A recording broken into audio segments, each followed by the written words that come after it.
Umugabo w'umukire atashye yahuye n'umugabo w'umukene hanze y'urugo rwe. Aramubaza ati ko uri hanze kandi utifubitse ntabwo wumva ubukonje? Umugabo aramusubiza ati nta mbeho mfite kuko ibi ndabimenyereye. Uwo mugabo aramubwira ati ntegereza gato ninjire mu nzu nkuzanire icyo kwifubika. Umugabo w'umukene arishima amubwira ko amutegereje.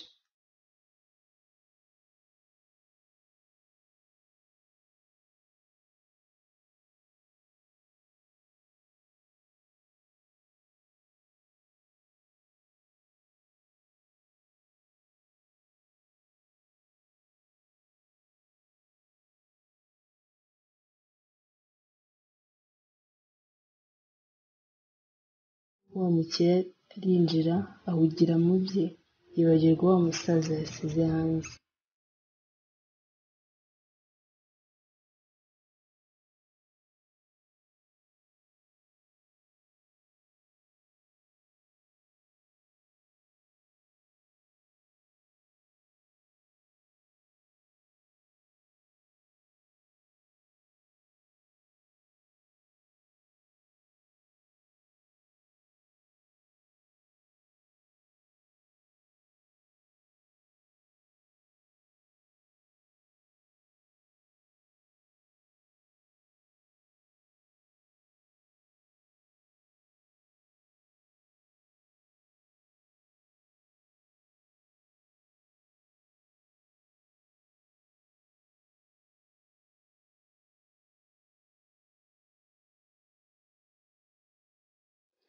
Bukeye wa mugabo w'umukire yibuka wa musaza yasize hanze, arasohoka ajya kumushaka, ariko kubw'amahirwe make amubona yarangije gushiramo umwuka.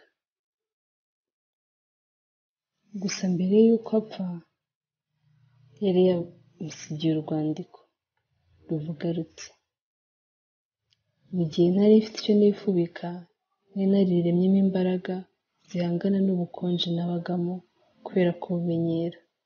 Gusa igihe wansezeranije ubufasha niringiye isezerano ryawe maze binyambura ububasha bwo guhangana n'ubwo bukonje nari naramenyereye, nganzwa nabwo bimviramo urupfu.